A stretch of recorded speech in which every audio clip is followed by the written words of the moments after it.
नमस्कार. Cooking with पौर्णिमा या आपल्या चॅनलमध्ये तुम्हा सर्वांचं पुन्हा एकदा मनापासून खूप खूप स्वागत. उन्हाळ्याचे चटके जाणवू लागलेले आहेत आणि त्याचबरोबर लिंबाचे दरही वाढू लागलेले आहेत. तर लिंबू आणल्यानंतर ते सुकून जातात किंवा खराब होतात. तर ते टाळण्यासाठी आपण जास्तीत जास्त दिवस लिंबू कशा पद्धतीने साठवू शकतो ह्याच्या 2-3 पद्धती पाहणार आहोत. त्याचबरोबर पिकलेले असे लिंबू जवळपास आपण पूर्ण उन्हाळाभर सहज वापरू शकतो. त्याचा रस जो आहे तो आपल्याला पूर्ण उन्हाळ्याभर वापरता येईल. तर हे लिंबू कशा पद्धतीने आपण त्याचा वापर करायचा ते पुढे पाहणार आहोत. त्यासाठी व्हिडिओ शेवटपर्यंत पाहायला विसरू नका. तर सर्वात महत्त्वाचं म्हणजे जर तुम्हाला लिंबू साठवून ठेवायचे असतील तर त्या अशा पद्धतीने आणायचे, थोडेसे पिवळे, हिरवे, असे डार्क हिरवे आणि त्या अशा पेपरच्या एक एक तुकड्यामध्ये छोट्या एक एक करत रॅप करून ठेवायचे आहे, म्हणजेच त्याला गुंडळून ठेवायचं आहे. तर इथं मी मुलांच्या जुन्या वह्यांची पानांचा वापर केलेला आहे, ज्यामुळे आपल्या जुन्या पानांचाही वापर होतो. पण जर तुमच्याकडे अशी पानं नसतील तर तुम्ही वर्तमानपत्रांचे तुकडे किंवा टिश्यू पेपरचाही वापर करू शकता. तर आता हे सर्व रॅप केलेले जे लिंबू आहेत ते आपल्याला एखाद्या अशा कॅरी बॅगमध्ये ठेवून त्याला गाठ मारून फ्रीजमध्ये ठेवून द्यायचे. कॅरी बॅगमध्ये जर तुम्हाला ठेवायचं नसेल तर तुम्ही एखाद्या प्लास्टिकच्या बॉक्समध्येही ठेवू शकता. तर आता हे लिंबू दुसऱ्या एका पद्धतीने कसे साठवायचे ते दाखवणार आहे. त्यासाठी इथं मी काचेची बरणी घेतलेली आहे. तुम्ही प्लास्टिकचा एखादा डब्बाही घेऊ शकता.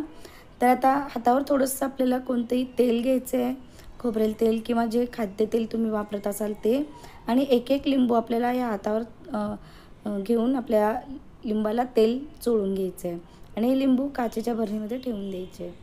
अशा पद्धतीनं तेल लावून तुम्ही जर लिंबू काचेच्या बरणीमध्ये ठेवली आणि बरणी फ्रीजमध्ये ठेवलीत तर जवळपास महिनाभर तुम्हाला असेच ताजे असे लिंबू खायला मिळतील. तर खूप छान अशी ही पद्धत आहे. तर तुम्हाला दोन्हीपैकी जी पद्धत आवडली असेल त्या पद्धतीनं तुम्ही लिंबू साठवून ठेवू शकता. तर छान असे पिवळे दमक रसरशीत जर तुम्ही लिंबू आणलेले असतील तर ते कशा पद्धतीने साठवायचे ते आपण पाहणार आहोत. त्यासाठी सर्वात आधी आपल्याला लिंबू स्वच्छ धुवून घ्यायचे आहेत. त्याचबरोबर लिंबाचा रस जास्तीत जास्त निघावा यासाठी आपल्याला ते हलके असे प्रेस करून घ्यायचे. म्हणजे तुम्ही इथं पाहू शकता लिंबूंचा रस जो आहे तो आपल्याला छान असा निघतो. तर आता हे लिंबू आपण कट करून घेऊयात.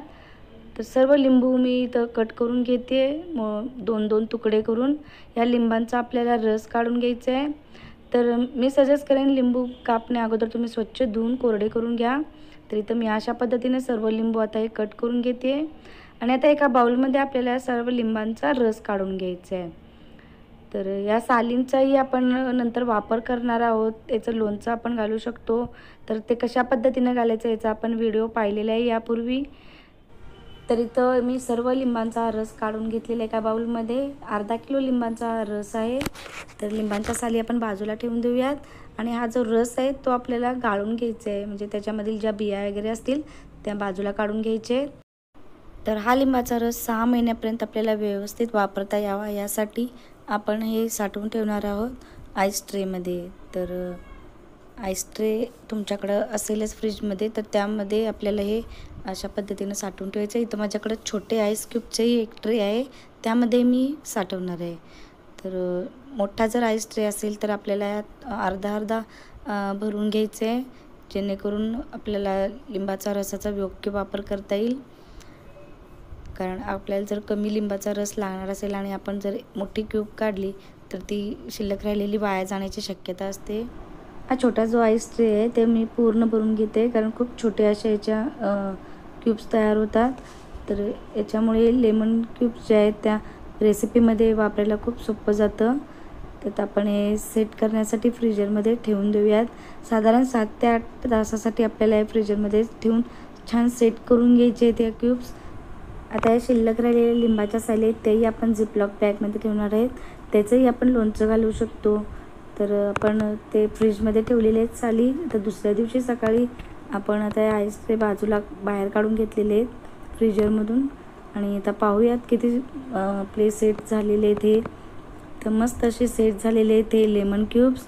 रंगही खूप सुरेख दिसतो आणि अशा पद्धतीनं जर तुम्ही छान लेमन क्यूब्स तयार करून ठेवलेत तर पूर्ण उन्हाळा तुम्ही हे वापरू शकता, अजिबात खराब होत नाहीत. आणि आता हे आपल्याला पूर्ण हे ट्रेमधून काढून मोकळे करून घ्यायचे आणि एखाद्या झिपलॉक बॅगमध्ये किंवा एखाद्या प्लास्टिकच्या डब्यामध्ये ठेवून द्यायचे, जेणेकरून आपल्याला फ्रीजरमधली जागा वाया जाणार नाही. तरी तर मी झिपलॉक बॅगमध्ये काढून घेते. फक्त वापरताना एक काळजी घ्यायची की जेवढी आपल्याला गरज असेल क्यूबची तेवढेच क्यूब बाजूला काढून पटकन हे जे बाकीचे शिल्लक राहिलेले क्यूब्स आहेत ते फ्रीजरमध्ये ठेवून द्यायचे आहेत.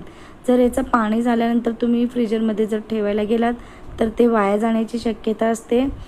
तर अशा पद्धतीनं जर तुम्ही छान पिकलेले आत्ताच लिंबू आणून अशा क्यूब्स करून ठेवल्यात तर पूर्ण उन्हाळ्यात तुम्हाला पुन्हा महागडे लिंबू आणत बसण्याची गरज पडणार नाही.